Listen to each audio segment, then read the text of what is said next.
اعوذ باللہ من الشیطان الرجیم بسم اللہ الرحمن الرحیم وَيَقُولُ الَّذِينَ آمَنُوا لَوْلَا نُزِّلَتْ سُورَةٌ وَيَقُولُ اور کہتے ہیں الَّذِينَ آمَنُوا جو لوگ ایمان لائے لولا کیوں نہیں نزلت نازل کی گئی سورتن سورت کیوں نہیں نازل کی گئی سورت، یا یہ بھی ترجمہ ہو سکتا ہے کیوں نہیں اتری سورت۔ فَإِذَا انزلت سورتن پھر جب اتری یا اتاری گئی کوئی سورت محکمتن وہ محکم ہے یا جانچی ہوئی ہے، وہ محکم ہے یا جانچی ہوئی ہے۔ وَذُكِرَ فِيهَا الْقِتَالُ اور اس میں اور ذکرہ ذکر کیا گیا ہے فیہا اس میں، اور ذکر کیا گیا ہے اس صورت میں القتال قتال کا، جہاد کا یا لڑائی کا۔ رأیت الذین فی قلوبہم اور تو دیکھے گا، رأیتا تو دیکھے گا الذین ان لوگوں کو فی قلوبہم جن کے دلوں میں مرض بیماری ہے، روگ ہے، ینظرون الیکا وہ دیکھتے ہیں، ینظرون وہ دیکھتے ہیں الیکا اس کی طرف، نظر المغشی جیسے کہ دیکھتا ہے کوئی، نظرہ جیسے کہ دیکھتا ہے کوئی، المغشی بے ہوش ہونے والا، علیہ من الموت۔ الگ الگ لفظ کا ترجمہ میں آپ کو بتا رہی ہوں تاکہ سمجھ میں آ جائے، پھر پورا کرتی ہوں۔ المغشی بے ہوش ہونے والا شخص، علیہ من الموت کا ترجمہ ہوگا موت کے وقت یا مرنے والے کی بے ہوشی کی طرح۔ اب ترجمہ دیکھیں، رأیت الذین فی قلوبہم تو دیکھے گا ان لوگوں کو جن کے دلوں میں مرض بیماری ہے، ینظرون الیکا وہ دیکھتے ہیں اس کی طرف، نظر المغشی علیہ من الموت جیسے کہ دیکھتا ہے بے ہوش پڑا ہوا شخص مرنے کے وقت۔ تشریح سے بات سمجھ میں آ جائے گی۔ فَأَوْلَى لَهُمْ پس ہلاکت ہے ان کے لیے یا بربادی ہے ان کے لیے، طاعۃ وقول معروف طاعت حکم کا ماننا ہے، وقول معروف اور بھلی بات کا کہنا۔ فَإِذَا عَزَمَ الْأَمْرُ پھر جب تاکید ہو کام کی، فَلَوْ صَدَقُوا اللَّهَ پس اگر وہ صدقوا سچے رہیں اللہ سے، پس اگر وہ سچے رہیں اللہ سے، لَكَانَ خَيْرًا لَهُمْ تو یہ بہتر ہے ان کے لیے۔ فَهَلْ عَصَيْتُمْ إِن تَوَلَّيْتُمْ پھر کیا تم، فَهَلْ پھر کیا، عَصَيْتُمْ تم توقع رکھتے ہو، ان تولیتم اگر تم کو حکومت مل جائے، ان تفسدوا فی الارض کہ یہ کہ تم فساد کرو زمین کے اندر، وتقطعوا ارحامکم اور تم کاٹو یا توڑ ڈالو، تقطعوا قطع کرنا توڑنا، ارحامکم اپنی قرابتیں اپنی رشتے داریاں۔ اتنا کر لیتے ہیں، پھر اس کے بعد جو ہے آگے پڑھتے ہیں۔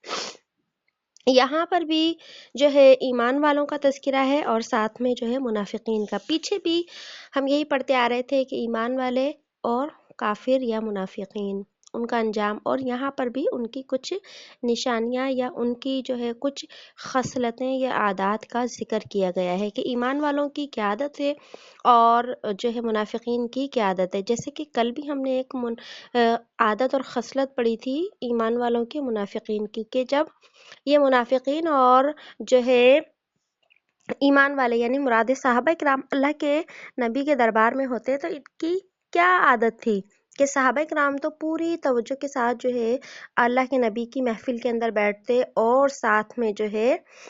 وہ جو ہے پوری بات کی طرف پوری دھیان اور توجہ رکھتے، لیکن یہ منافقین جب بیٹھتے تھے ان کی عادت یہ تھی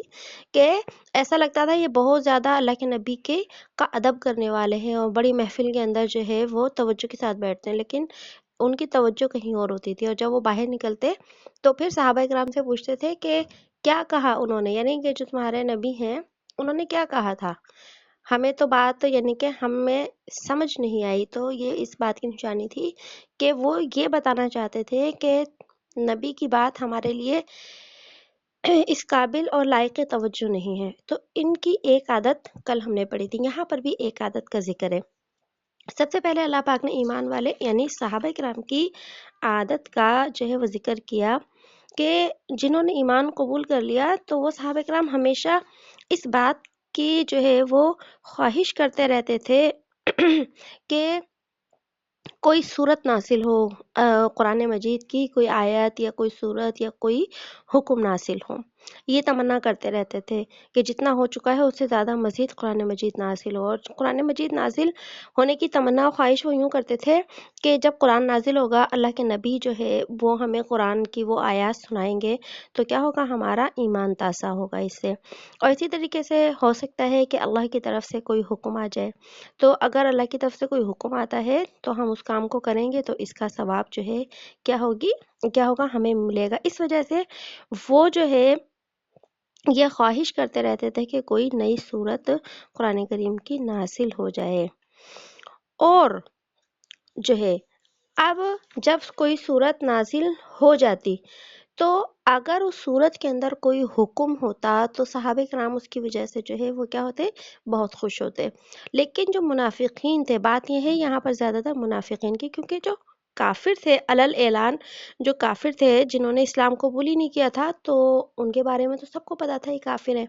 لیکن منافقین جو ہوتے تھے، جن کی تعریف میں پہلے بھی بتا چکی ہوں کہ جن کے دل میں کفر ہوتا تھا اور زبان پر کلمہ اور ایمان ہوا کرتا تھا، تو وہ تو جو ہے سب کے سامنے اسی بات کا اظہار کرتے تھے، ہاں اچھا ہے کہ کوئی قرآن کی جو ہے بات نازل ہو جائے، قرآن کا حکم نازل ہو جائے، سب کی تو ہاں میں ہاں یوں ملاتے ہیں۔ تو اللہ پاک یہ فرما رہے ہیں کہ جب ایمان والوں کی خواہش پوری ہوتی ہے اور کوئی قرآن کا حکم آتا تو ایمان والے یعنی صحابہ کرام تو بہت خوش ہوتے، لیکن جب منافقین دیکھتے کہ قرآن کا کوئی یعنی کہ حکم آیا، قرآن نازل ہوا، قرآن کے اندر حکم آیا، اور قرآن کے اندر خاص طور پر اگر قتال جہاد کا حکم آیا ہے، تو پھر ان منافقین کے دلوں کے اندر جو روگ تھا، یہاں مرض کا جو ذکر آیا نا، تو اللہ نے فرمایا کہ ان کے دلوں میں بیماری تھی، اور وہ بیماری کس کی تھی؟ کفر کی بیماری تھی۔ تو جب وہ دیکھتے کہ ارے قرآن کریم نازل تو ہو گیا، حکم بھی آ گیا، اس میں جہاد کا حکم آ گیا، تو وہ ایسے جو ہے ہو جاتے بے ہوش مرداروں کی طرح، جیسے کہ موت کا جو سکتہ کسی کے اوپر طاری ہو جاتا ہے۔ تو اللہ نے وہ کیفیت ان کی بیان کی ہے کہ وہ ایسی بھیانک اور جو ہے نگاہوں سے ایک دوسرے کو دیکھتے تھے کہ اب تو یہ گویا کہ ہماری موت کا حکم آ گیا ہے۔ اور جو ہے وہ اس طرح جو ہے کیوں دیکھتے تھے، جیسے کہ آدمی بالکل جو ہے اب مرنے کے قریب ہو اس حکم کی وجہ سے، کیونکہ ان کے دلوں کے اندر کیا تھا؟ خوف تھا، بزدلی تھی، اور وہ اللہ کے حکم سے جو ہے جی چراتے تھے، کیونکہ جو صحابہ کرام تھے ان کا تو اللہ کے نبی پر پکا ایمان تھا، یقین تھا، اللہ کی ذات پر یقین تھا، اور انہیں یقین تھا کہ اگر اللہ نے آسمان سے کوئی حکم قتال کا یا لڑائی کا بھیجا ہے، اور ہم اگر جو ہے لڑائی کریں گے اور اگر ہم شہید ہو جائیں گے تو ہم جنت کے اندر جائیں گے، انہیں یقین تھا پورا، اس لیے وہ تو نہیں ڈرتے تھے۔ لیکن منافقین کا تو پتہ تھا کہ ہم زبان سے جو ہے بس ایمان کا اظہار کرتے ہیں، لیکن دل کے اندر کیا ہے؟ ہمارا کفر ہے، تو اگر ہم مارے جائیں گے تو پھر جو ہے ہم اب اس اسلام کو جب ہم مانتے ہی نہیں تو اس اسلام کے لیے اپنی جان کیوں قربان کریں ہم؟ تو وہ صرف جو ہے اگر کسی جنگ میں شریک بھی ہوتے پیچھے پیچھے سے، تو ان کی خواہش یہ ہوتی کہ جو مال غنیمت تقسیم ہوگا، پیسہ ملے گا، مال ملے گا، وہ ہمیں مل جائے، لیکن ہم جو ہے اپنی جان نہیں دے سکتے اس اسلام کے لیے، لڑ نہیں سکتے، کیونکہ ہم تو اس اسلام کو مانتے ہی نہیں۔ تو یہاں پر اللہ نے ان کا یہ جو ہے عادت اور خصلت کو بیان کیا کہ وہ ایسے ہو جاتے ہیں جیسے کہ موت کی جو ہے بے ہوشی ان کے اوپر طاری ہو گئی۔ اور پھر آگے اللہ نے فرمایا کہ یہ جو ہے کیا ہے؟ ہلاکت و بربادی ہے۔ کیوں؟ کیونکہ ایمان نہیں لائیں گے، تو ایمان نہ لانے سے زیادہ بڑی ہلاکت و بربادی کی بات کیا ہو سکتی ہے؟ دیکھیے، وَيَقُولُ الَّذِينَ آمَنُوا، اور کہتے ہیں وہ لوگ جو ایمان لائے یعنی ایمان والے، لولا نزلت سورۃ، کیوں نہیں نازل ہوئی کوئی صورت، یعنی نازل ہو جائے کوئی صورت، حکم آ جائے۔ فَإِذَا أُنزِلَتْ سُورَةٌ، پس جب نازل ہوئی ان کے اوپر ایک صورت، محکمہ، جو جانچی ہوئی ہے یعنی اس میں صاف صاف جو ہے وہ مضمون نازل ہوا، ایک حکم نازل ہوا، ایسی صورت نازل ہو گئی، اور صاف صاف مطلب تھا اس کا، اور کیا حکم نازل ہوا، وَذُكِرَ فِيهَا الْقِتَالُ، اور ذکر کیا گیا اس صورت میں، فیہا سے مراد ہے فی صورت، اس صورت کے اندر ذکر کیا القتال، لڑائی کا، کہ اللہ نے حکم دے دیا اب اسلام کے دشمنوں سے لڑو تم۔ تو پھر آگے کیا اللہ فرما رہے ہیں کہ ایمان والے تو خوش ہو گئے، لیکن کافروں کا، منافقین کا حال، رَأَيْتَ الَّذِينَ فِي قُلُوبِهِمْ، تو دیکھے گا ان لوگوں کو جن کے دلوں کے اندر مرض، بیماری ہے۔ اب بیماری اور روگ جو ہے نفاق اور کفر کو کہا گیا، تو وہ کیا ہے، ینظرون الیک، وہ دیکھتے ہیں اس کی طرف، وہ دیکھتے ہیں تیری طرف، یعنی کہ وہ نبی کی طرف ایسے دیکھتے ہیں کہ اب یہ حکم آ گیا، تو اب ظاہر ہے اللہ کے نبی صحابہ کو کیا کریں گے، حکم دیں گے نکلنے کا، تو جب نکلنے کا حکم دیں گے تو لوگ تو ہمیں مسلمان سمجھتے ہیں، ہمیں بھی نکلنا پڑے گا ان کے ساتھ، اس طرح وہ دیکھتے ہیں، لیکن دیکھتے کیسے ہیں، نظر المغشی علیہ من الموت، دیکھتے ہیں وہ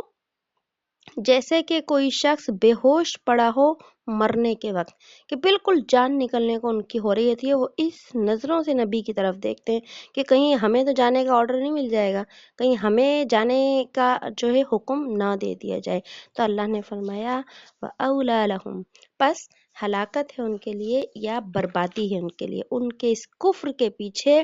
سوائے ہلاکت کے فیصلے کے کچھ بھی نہیں ہو سکتا۔ تو پھر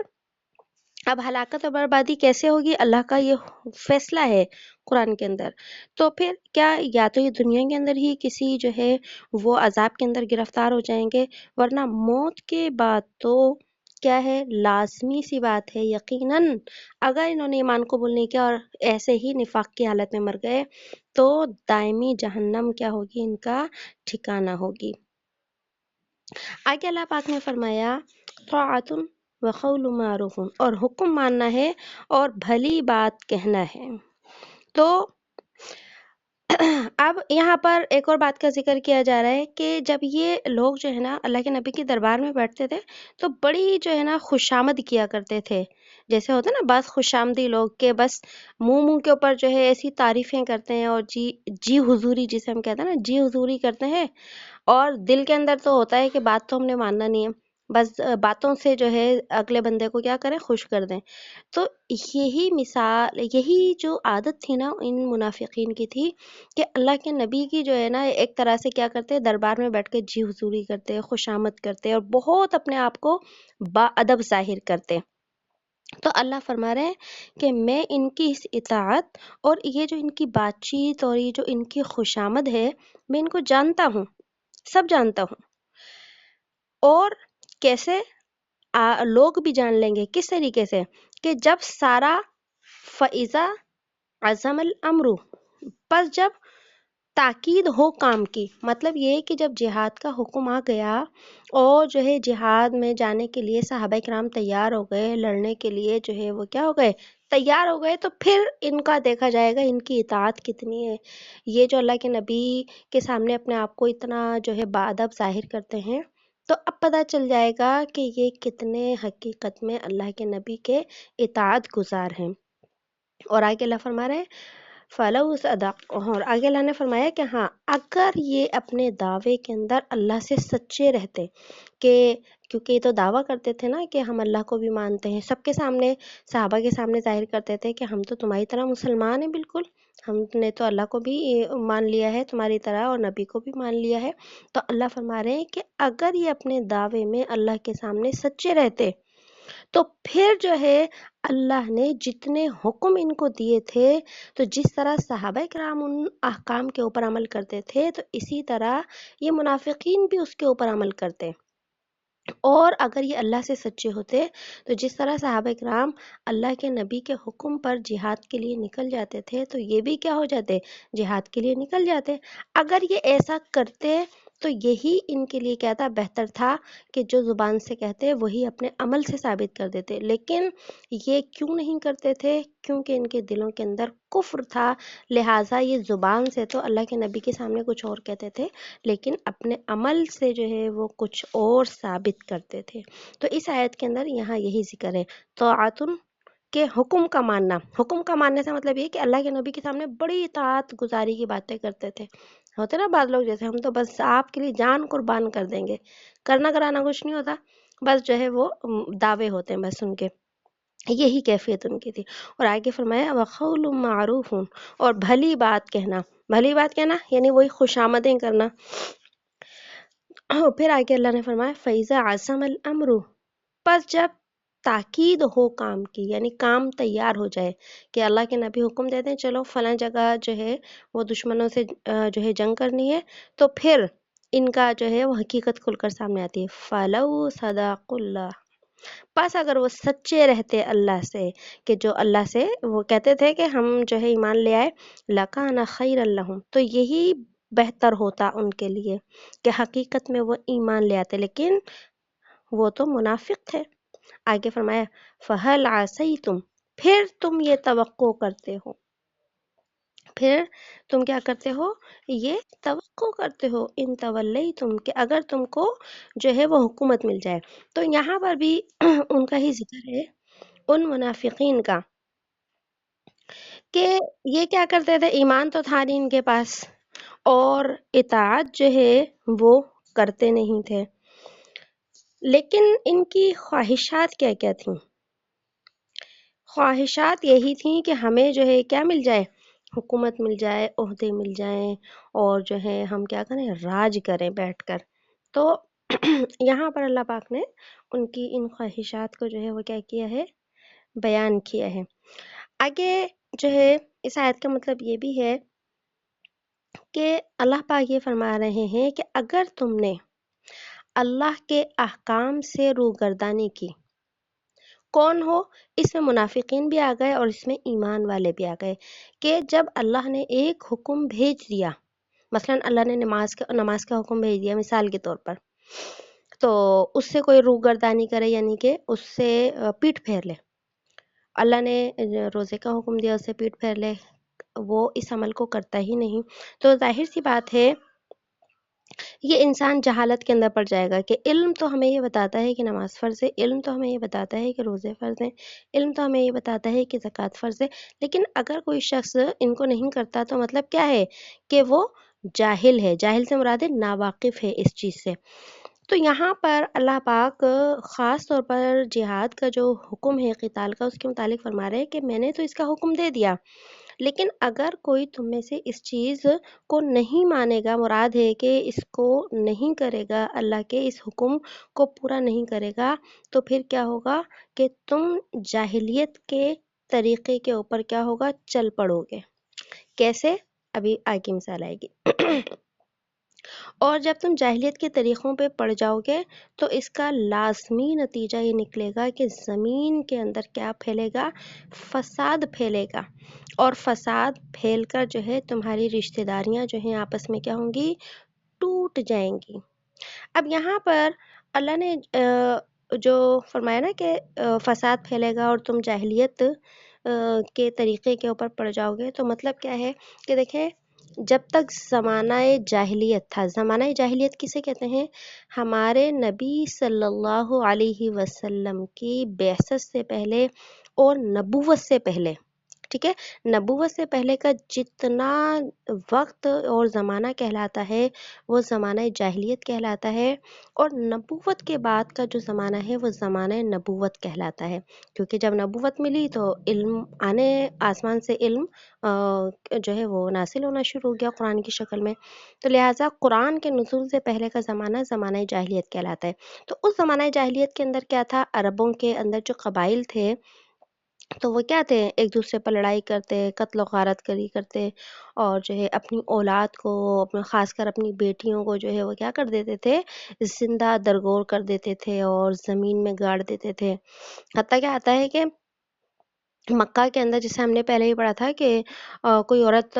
کا شوہر مر جاتا تو کس طرح اسے گھر سے باہر نکال دیتے اور کس طریقے سے اس کا جو ہے وہ معاملہ کرتے، اور جس طرح اگر باپ کا انتقال ہو جاتا تو ماں کو بھی میراث کے اندر تقسیم کر لیا جاتا، اور بیٹے بھی بعض اوقات اپنی ماں کے ساتھ ہی نکاح کر لیتے. بہت ساری زمانہ جاہلیت کی ان کی عادات تھیں. تو پھر اللہ رب العزت نے زمانہ جاہلیت کی ان تمام رسموں کو مٹانے کے لیے جو ہے جہاد کا حکم جاری فرمایا تھا کہ زمانہ جاہلیت کے اگر یہ حکم دیکھیں، اگر کوئی شخص اسلام قبول کر لیتا ہے تو ویسے ہی اس نے ایمان قبول کیا، تو جاہلیت کے سارے رسم و رواج جو ہیں اس نے کیا کر دیے، چھوڑ دیے. لیکن اگر جو لوگ اسلام قبول نہیں کرتے تھے، جس سے کہ مشرکین مکہ تھے، اسلام بھی قبول نہیں کرتے تھے، اسلام کے خلاف جنگ بھی کرتے تھے، اور یہ وہی قبائل تھے، وہی لوگ تھے جو کہ اپنوں کو بھی مارتے تھے، دوسروں کو بھی مارتے تھے، تو اللہ نے ان کو سدھارنے کے لیے جو ہے ایک طرح سے جو ہے یہ قتال یا جہاد کا حکم دیا تھا کہ ان کو الگ کر دو تاکہ باقی لوگ امن اور چین کی زندگی گزار سکیں. اور جب امن اور چین کی زندگی گزاریں گے تو عدل ہوگا، انصاف ہوگا، اور جب عدل و انصاف ہوگا، لوگوں کے اندر علم آئے گا، تو اس سے وہ اپنی قرابتوں یعنی رشتہ داریوں کو سمجھیں گے اور رشتوں کا احترام قائم ہوگا. تو مطلب یہی ہے کہ جب جو ہے جو ہے علم کے ساتھ اور ایک جو ہے ایمان کی طاقت کے ساتھ جب تم جہاد کرو گے تو پھر کیا ہوگا، تمہیں حکومت ملے گی، اور حکومت اگر ملے گی تو پھر کیا ہوگا، جیسے تو پھر اسلام پھیلے گا. جیسے کہ مدینہ طیبہ کے اندر جب نبی صلی اللہ علیہ وسلم کی حکومت قائم ہوئی تو اسلام کتنی دور دور تک پھیل گیا تھا. جب تک آپ علیہ الصلوۃ والسلام مکے کے اندر تھے 13 سال تک مکے میں رہے. مکے میں زیادہ رہے ہیں آپ، مدینہ میں کم رہے ہیں، لیکن آپ مکہ میں رہے، اسلام اتنا نہیں پھیل سکا. لیکن جب آپ مدینہ طیبہ تشریف لے گئے ہجرت کر کے، اور مدینہ طیبہ کے اندر جو ہے آپ کی حکومت اور خلافت قائم ہوئی، تو اسلام بہت دور دراز کے علاقوں تک کیا ہو گیا، پھیل گیا. تو اس لیے اللہ پاک نے اس آیت میں یہی بات بیان فرمائی، فَهَلْ عَسَيْتُمْ، کیا تم یہ امید رکھتے ہو یا توقع رکھتے ہو کہ ان تولیتم، اگر تم کو حکومت مل جائے تو یہ کہ تم فساد کرو گے زمین میں، اور کہ اگر ظاہر سی بات ہے جو نااہل لوگ ہیں اور یا جو منافقین ہیں ان کے ہاتھ میں جب حکومت چلی گئی تو پھر کیا ہوگا، فساد ہی فساد ہوگا، ان کے پاس تو ایمان ہی نہیں ہے. اور آگے فرمایا کہ تم اپنی رشتہ داریوں کو کیا کر دو، قطع کر دو گے. پھر جب رشتہ داریوں کو قطع کیسے کریں گے، جب انسان اپنے ذاتی مفاد کے متعلق سوچنے لگتا ہے نا. یاد رکھیے، میرا فائدہ ہو جائے بس، میرا فائدہ ہو جائے، اس کے علاوہ جو ہے مجھے کسی کی پرواہ نہیں ہے. پھر انسان کوئی بھی ہو اپنے رشتے داروں کے بارے میں بھی نہیں سوچتا،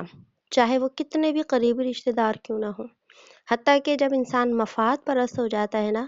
تو پھر اولاد ماں باپ کے بارے میں بھی نہیں سوچتی، وہ سب سے زیادہ اپنا بھلا سوچتی ہے. نہ پھر ہمیں اپنے بھائیوں کا خیال رکھے گا، کسی کو جو ایسا مفاد پرست ہوگا نہ بھائیوں کا خیال رکھے گا نہ بہنوں کا خیال رکھے گا، کسی کا اپنے قریب کی رشتہ داریوں کا بھی خیال نہیں رہے گا، اور دور کی رشتہ داریوں کا بھی خیال نہیں رہے گا جب انسان مفاد پرستی کے اوپر آ جاتا ہے.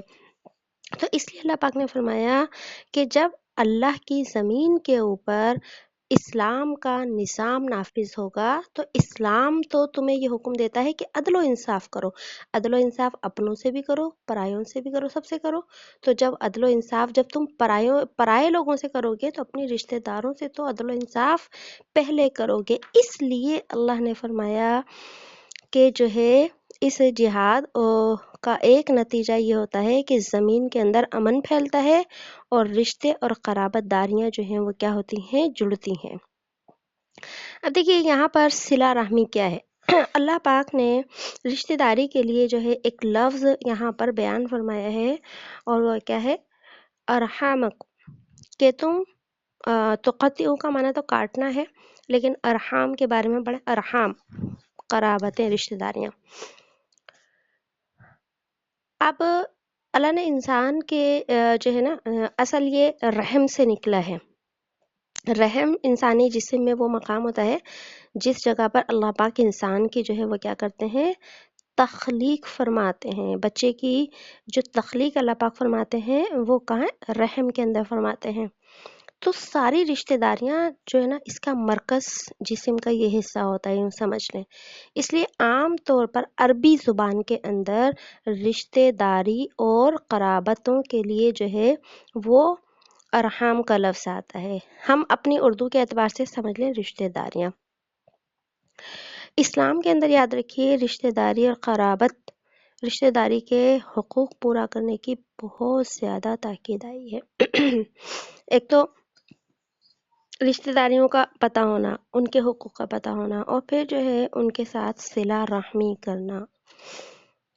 بہت ساری احادیث ہیں اس کے بارے میں. حضرت ابو ہریرہ رضی اللہ تعالیٰ عنہ جو بہت بڑے صحابی ہیں، اور میں نے پہلے بتایا تھا آپ کو سب سے زیادہ اللہ کے نبی کی حدیثیں بیان انہی صحابی نے کی ہیں. تو انہوں نے ایک اللہ کے نبی کی حدیث نقل کی ہے کہ اللہ تعالیٰ نے فرمایا جو شخص صلہ رحمی کرے گا، صلہ رحمی کا مطلب ہے اپنے رشتہ داروں سے اچھا سلوک کرنا، اسے ہی حسن سلوک بھی کہتے ہیں، اور عربی میں اسے ہی صلہ رحمی کہتے ہیں، رشتہ داری کو جوڑ کر رکھنا اور ان سے اچھا برتاؤ کرنا. تو اللہ تعالیٰ نے فرمایا ہے کہ جو شخص صلہ رحمی کرے گا اللہ تعالیٰ اس کو اپنے قریب کریں گے، اور جو رشتہ قطع کرے گا، توڑے گا، اللہ تعالیٰ اس کو توڑ دیں گے. تو اسی طرح ایک اور روایت آتی ہے عربی کے اندر ہے، اس کا مضمون صرف بتا رہی ہوں جو ہے کہ قیامت کے دن جو ہے نا یہ رشتہ داری جو ہے نا یہ رحم یہ رشتہ داریاں یہ اللہ سے کہیں گی کہ اللہ جس نے دنیا میں مجھ کو جوڑ کر رکھا تو آج ان کو کیا کر دے، جوڑ دے، جنت سے ملا دے، اور جس نے مجھے توڑا تو آج کیا کر دے، ان کو توڑ دے. تو یہ ایک دو حدیثیں نہیں رشتہ داری اور صلہ رحمی کے متعلق، بہت ساری ایسی حدیثیں ہیں جن میں ہمیں اپنے رشتہ داروں سے صلہ رحمی یعنی اچھا سلوک اور برتاؤ کرنے کی ترغیب نہیں دی گئی ہمیں کہ کر لو تو اچھا ہے، نہیں، تاکید کی گئی ہے کہ کرو. دونوں میں فرق ہے،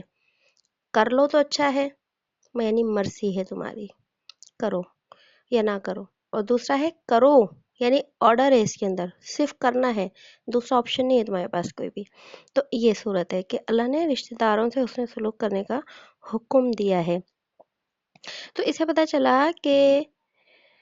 قریبی رشتہ دار ہوں، دور کے رشتہ دار ہوں، پھر جو جتنا قریبی رشتہ دار ہوتا ہے یاد رکھیے اس کا حق اتنا ہی زیادہ بڑا ہوتا ہے. تو رشتہ داروں کے ساتھ جو ہے قول کے ساتھ، فعل کے ساتھ، یعنی ہم اپنے کسی رشتہ دار کو اپنی کسی زبانی جو ہے بات سے کوئی تسلی پہنچا سکتے ہیں، اس کی اپنی زبان سے اس کی کوئی مدد کر سکتے ہیں بالفرض،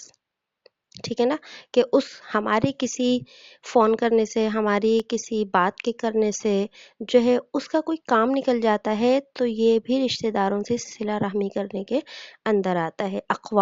اقوال سے صلہ رحمی کریں اپنے رشتہ داروں کے ساتھ، ہم جو کر سکتے ہیں اس کے لیے. کتنی دفعہ ایسا ہوتا ہے نا کہ ہماری کسی بھی ایک بات سے دوسرے کا بھلا ہو جاتا ہے، تو یہ بہت بڑی نیکی ہے. اس کے بعد افعال سے صلہ رحمی کریں. افعال سے صلہ رحمی کیا ہے، ہم اپنے ہاتھ پیر سے کوئی اس کی مدد کر سکتے ہیں، اس کا کوئی کام ہے اور وہ ہم نے کر دے دیا، ہم اس کو کر سکتے ہیں، ٹھیک ہے. تو یہ ہے افعال سے صلہ رحمی کرنا. اس کے ساتھ ہے مال سے صلہ رحمی کرنا. ہمارا کوئی رشتہ دار ہے، غریب ہے، اور اللہ نے ہمیں اتنا مال دیا ہے کہ ہم اپنے مال میں سے کچھ حصہ اس کے اوپر خرچ کر سکتے ہیں، تو پھر اپنے رشتہ دار کے اوپر کیا کریں، مال سے خرچ کرنے کا تاکیدی حکم آیا ہے. تاکیدی حکم کیا ہوتا ہے کہ اس کے کرنے کا زور دیا گیا ہے کہ تمہیں کرنا ہے، یہ کام تاکید کی گئی، ضرور کرنا ہے. تو رشتہ داروں سے جو صلہ رحمی ہوتی ہے نا، تو وہ تین طرح سے ہوتی ہے، اقوال کے ذریعے، افعال کے ذریعے، اور مال کو خرچ کرنے کے ذریعے. اسی طریقے سے ایک اور حدیث میں آئے، سن لیجئے، اللہ کے نبی صلی اللہ علیہ وسلم کا ارشاد ہے جس کا مفہوم ہے کہ کوئی گناہ ایسا نہیں جس کی سزا اللہ تعالیٰ دنیا میں بھی دیتا ہے اور آخرت میں بھی. ٹھیک ہے، یعنی ایسا گناہ، آسان الفاظ میں سمجھ لیں، جس کا جس کی سزا اللہ دنیا میں بھی دیتا ہے انسان کو اور آخرت میں بھی، وہ ہے ظلم، کسی پر ناجائز ظلم کرنا. ناجائز ہی ہوتا ہے ظلم، تو ناجائز ہی ہوتا ہے، بس یوں کہیں کسی پر ظلم کرنا، اور اس کے ساتھ قطع رحمی، رشتہ داروں سے بدسلوکی کرنا. یہ ایسے دو گناہ ہیں جس کی سزا آخرت میں تو ملے گی ہی اگر انسان نے توبہ نہیں کی اس سے، لیکن اللہ دنیا میں اس کا انجام ضرور دکھاتا ہے تاکہ انسان کو کیا ہو، نصیحت ہو. بالفرض اس کو آسان مثال سے سمجھیے، کوئی شخص نماز نہیں پڑھتا، روزہ نہیں رکھتا، تو لازمی نہیں ہے کہ اس کی سزا اللہ اسے دنیا میں بھی دے بھی سکتے ہیں، لیکن لازمی نہیں ہے. آخرت میں تو ملے گی، یا ہو سکتا ہے اللہ معاف کر دیں. لیکن کسی پر ظلم کرنا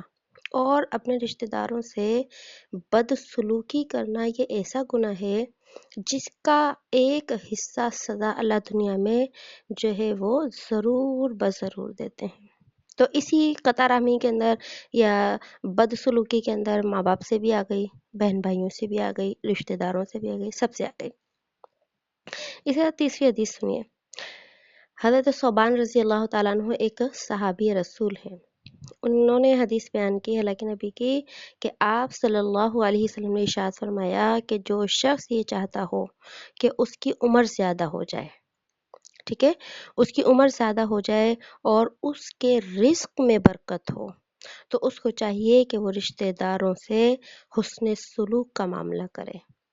رشتہ داروں سے حسن سلوک کا معاملہ کرے. اور اسی طرح ایک اور حدیث میں نے پڑھی کہ اللہ کے نبی صلی اللہ علیہ وسلم نے ارشاد فرمایا، جس کے مفہوم ہے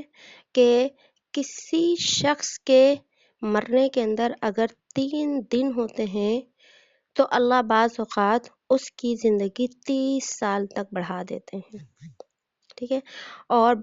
پھر دوسرا لکھا ہے کہ کسی کے مرنے کے اندر کبھی 30 سال ہوتے ہیں لیکن اس کی زندگی اللہ 3 دن کے اندر مختصر کر دیتے ہیں. یہ کون لوگ ہوتے ہیں؟ پہلا شخص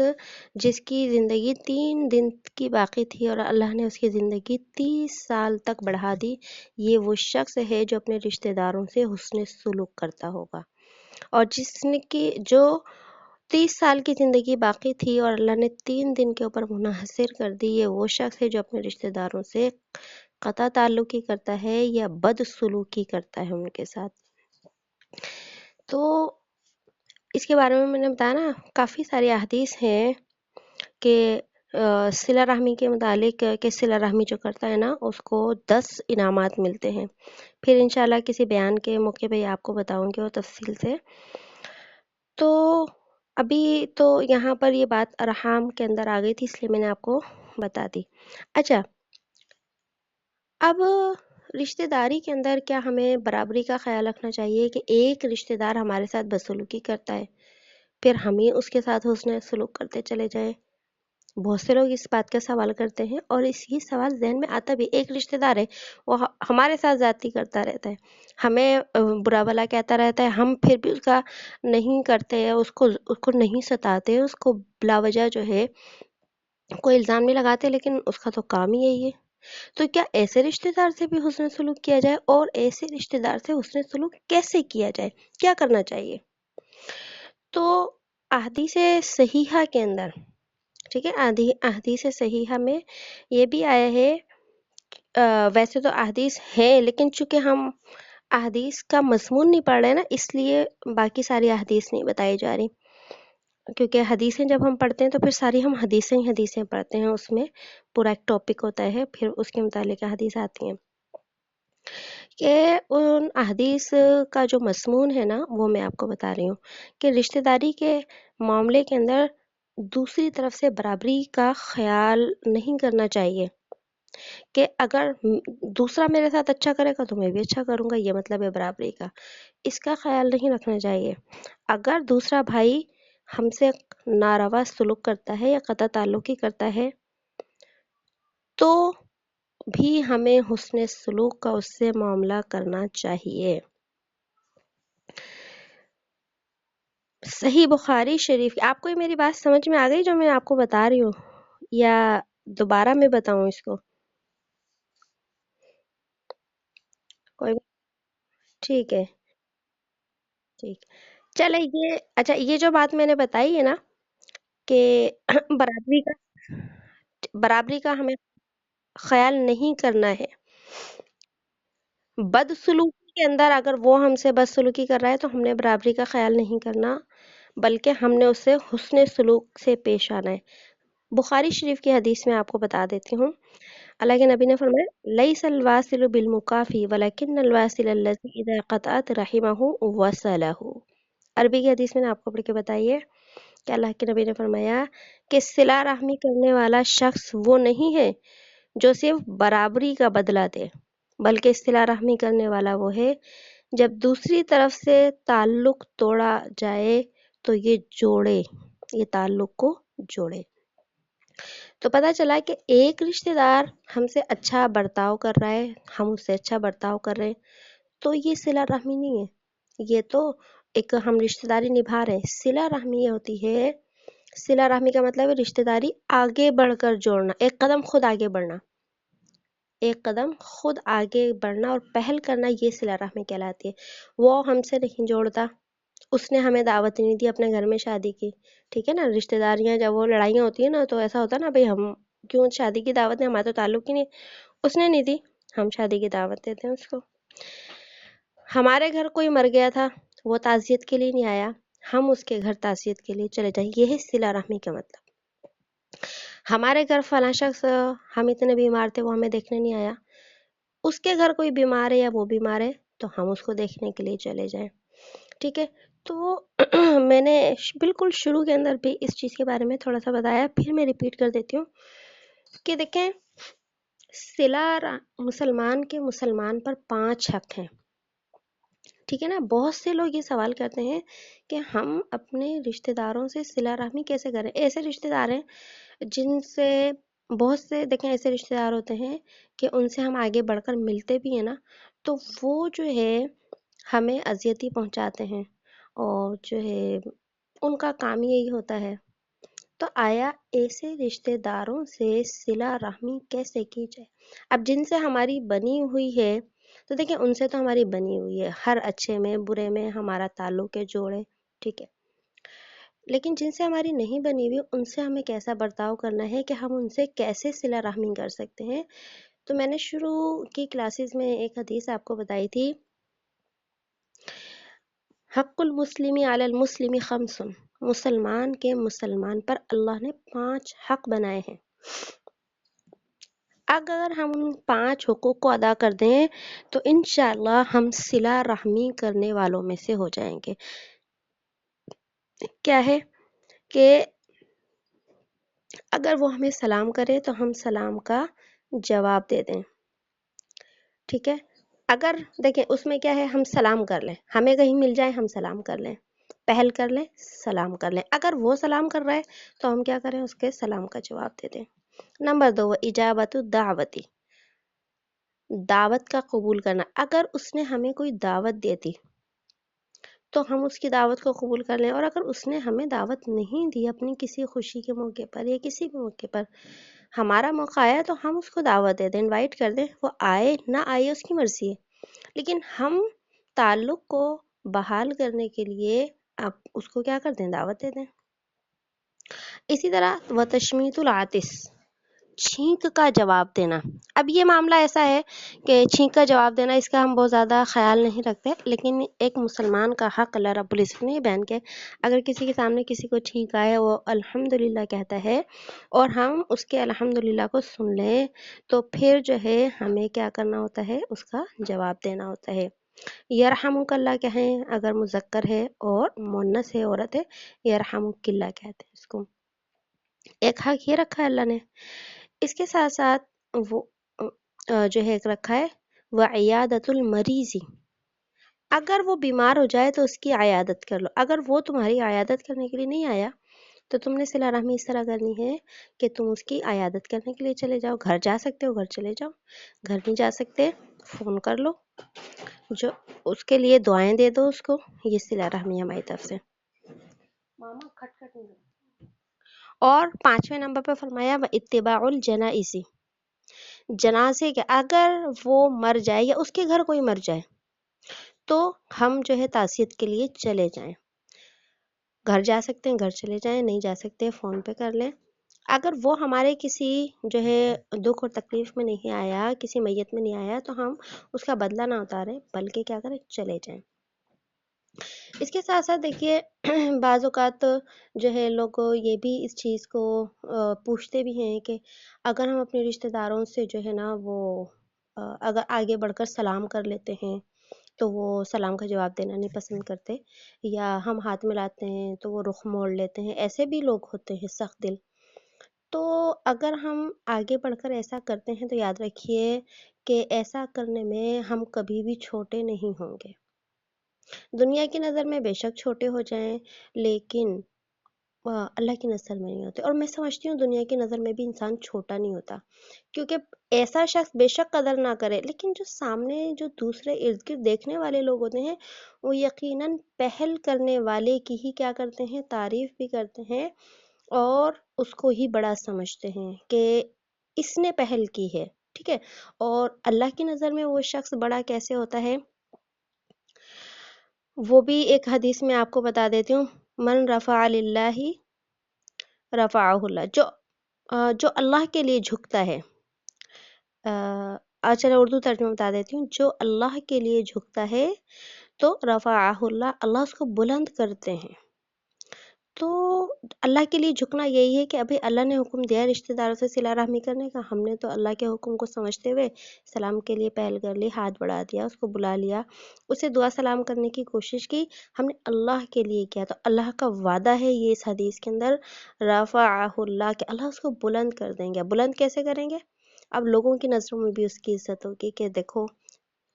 اس نے جو ہے پہل کی تھی۔ تو بہرحال یہ رشتہ داریوں کے حوالے سے جو ہے یہ کچھ بات تھی، اور یہ موضوع بھی ایک بڑا موضوع ہے اور عام زندگی کے ہمارے حوالے سے ہی ہے، لہٰذا اللہ پاک ہم سب کو اپنے رشتہ داریوں کو نبھانے کی توفیق عطا فرمائے۔ آگے فرمایا اولئک الذین لعنہم اللہ، یہی ہیں وہ لوگ، اولئک یہی ہیں، الذین وہ لوگ، لعنہم اللہ لعنت کی ہے ان پر اللہ نے، فاصمہم اور بہرا کر دیا ان کو، اسم بہرا کرنا، واعمی ابصارہم اور اندھی کر دی ان کی آنکھیں، افلا یتدبرون القرآن کیا وہ نہیں تدبر کرتے، یتدبرون کیا وہ نہیں دھیان کرتے، کیا وہ نہیں غور و فکر کرتے، القرآن قرآن میں، ام علی قلوب اقفالها، ام کا معنی ہے یا، قلوب دل، دلوں جمع ہے، یہ قلوب جمع ہے، اقفالها قفل تالے، لوک لگ جانا۔ اللہ فرما رہے افلا یتدبرون القرآن کیا وہ لوگ دھیان نہیں کرتے، غور و فکر نہیں کرتے قرآن میں، کیا علی قلوب اقفالها کیا ان کے دلوں کے اوپر تالے پڑے ہیں۔ تو اللہ نے اتنی بڑی جو ہے بات ان کے لیے بیان فرما دی کہ کن لوگوں کے لیے، کہ جن کے اچھا اللہ نے ان کی جو ہے کیا کر دی، وہ جو منافقین ہیں تو اللہ نے ان کو کیا کر دیا، اپنی رحمت سے دور کر دیا۔ کیسے؟ اولئک الذین لعنہم اللہ، یہی ہیں وہ لوگ جن پر لعنت کی اللہ نے۔ تو دیکھیے لعنت کرنا، لعنت کسے کہتے ہیں؟ اللہ کی رحمت سے محروم ہو جانا۔ تو لعنت اللہ فرما رہے ہیں کہ یہ جو منافقین ہیں میں نے ان پر لعنت کی ہے، لعنت کا مطلب یہ ہے کہ ان کو اپنی رحمت سے دور کر دیا، اور رحمت سے دور کر دیا تو اس کا مطلب یہی ہے،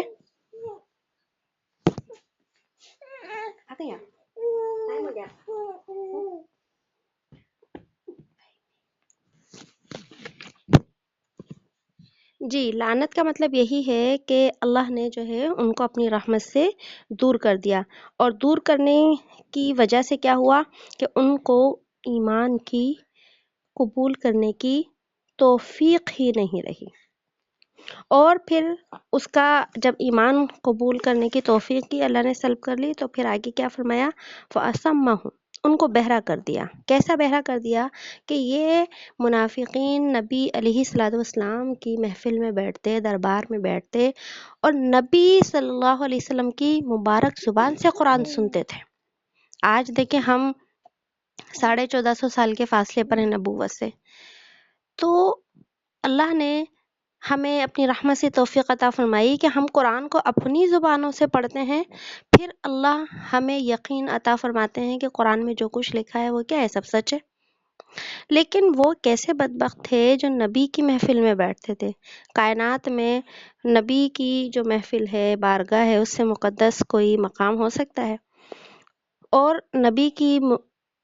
آواز سے مقدس کائنات میں کوئی آواز ہو سکتی ہے؟ اور نبی کے دیدار سے زیادہ دنیا کا کوئی ایسا شخص ہو سکتا ہے جس کے دیدار کی کوئی برکت ہو؟ تو انہیں تو دیدار کی برکت بھی حاصل تھی، نبی کی صحبت بھی حاصل تھی، اور نبی کی آواز کو بھی یہ سنا کرتے تھے۔ لیکن جب اللہ نے ان کو لعنت کر دی، یعنی کہ ان کے نفاق کی وجہ سے، ان کے اس حسد کی وجہ سے، تو کیا ہوا کہ اللہ نے ان کے کانوں کو فرما دیا بہرے ہیں، یہ نبی کی زبان سے سن کر بھی ان کو اثر نہیں ہوتا۔ نبی کی آج تو دیکھیں ہم کوئی بات میڈیا پہ سن لیں تو ہمیں یقین آ جاتا ہے، لیکن وہ کیسے بدبخت تھے کہ نبی کی بات سن کر، نبی کی زبان سے قرآن سن کر جو ہے ان کو یقین نہیں آتا تھا۔ اس لیے اللہ نے فرمایا وَأَصَمَّهُمْ، وہ بہرے ہیں، اور آگے فرمایا وَأَعْمَى أَبْصَارَهُمْ، اور وہ آنکھوں سے بھی اندھے ہیں۔ کیوں آنکھوں سے اندھے ہیں؟ کہ کانوں سے وہ حق سن رہے ہیں اور یقین نہیں آتا، وہ آما، اور آنکھوں سے وہ دیکھ رہے ہیں پھر بھی یقین نہیں آتا، انہیں ایمان نہیں لاتے۔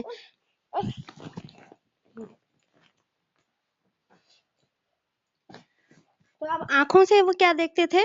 نبی علیہ الصلوۃ والسلام کو دیکھتے تھے آنکھوں سے، اور اللہ کے نبی صلی اللہ علیہ وسلم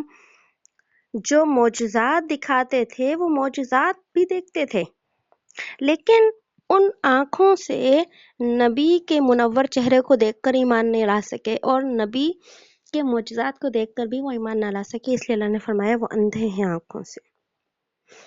اور پھر آگے فرمایا افلا یتدبرون القرآن، کیا وہ دھیان نہیں کرتے قرآن میں، کیا غور و فکر نہیں کرتے؟ اب دیکھیں قرآن کے اندر ہم نے اب تک کتنی آیات پڑھی ہیں، اللہ کس کس طریقے سے جو ہے وہ کیا فرما رہے ہیں، انسان کو متوجہ کر رہے ہیں کہ تم غور و فکر تو کرو قرآن کے اندر، کس طرح اللہ نے انسان کو پیدا کیا، کس طریقے سے زمین سے جو ہے رزق اگاتا ہے، کس طرح بارش برساتا ہے، کس طریقے سے۔ اگر ہم پورے قرآن کا مطالعہ کریں نا، تو آج کی جدید سائنس کے اعتبار سے قرآن کریم میں تقریباً 1000 آیات ہیں۔ تقریباً اتنی آیات سے وہ چیز ثابت ہو رہی ہے آج سے 1450 سال پہلے، جو کہ آج سائنس ثابت کر رہی ہے، ٹھیک ہے؟ تو یہ جو اللہ نے کائنات کی تخلیق کی ساری نشانیاں بیان کی، یہ تو ایک کم علم شخص بھی ان کو دیکھ کر جو ہے وہ اللہ کی وحدانیت پر، اللہ کی ذات پر کیا کر سکتا ہے، یقین لا سکتا ہے۔ لیکن اللہ فرماتے ہیں کہ تم قرآن میں غور و فکر کیوں نہیں کرتے؟ ام علی قلوب اقفالها، کیا ان کے دلوں کے اوپر تالے پڑے ہوئے ہیں، کہ ان کے دلوں کے اوپر حقیقت میں تالے پڑے ہیں، کفر کے، شرک کے، نفاق کے تالے پڑے ہیں۔ ان تالوں کی وجہ سے نور جو نبوت کا نور کہہ لیں یا قرآن کا نور ان کے دلوں کے اندر، ہدایت کا نور ان کے دلوں کے اندر داخل ہوتا ہی نہیں، اور جب تک وہ اپنے ان تالوں کو نہیں کھولیں گے، نفاق کے، کفر و شرک کے تالوں کو نہیں کھولیں گے، جب تک یہ نور ہدایت ان کے سینوں کے اندر داخل نہیں ہو سکے گا۔ تو بس آج کا سبق ہم اتنا ہی رکھتے ہیں، آیات کم ہوئی ہیں، تشریح آج زیادہ تھی، تو یہ والا تو سبق کوشش کر کے یاد کر لیے گا سارا، یہ تو 2-3 آیتیں ہی ہیں۔ آج کا سبق بھی جی آج آسان بھی ہے، اور میرا ارادہ تھا کہ میں سورت پوری کرا دوں، لیکن جو تشریح کے اندر تھوڑی سی نا ٹائم لگ گیا کل جی ہاں بس سننے سے تھوڑا سا ایمان تازہ ہو جاتا ہے۔ جی ایمان تازہ ہو جاتا ہے۔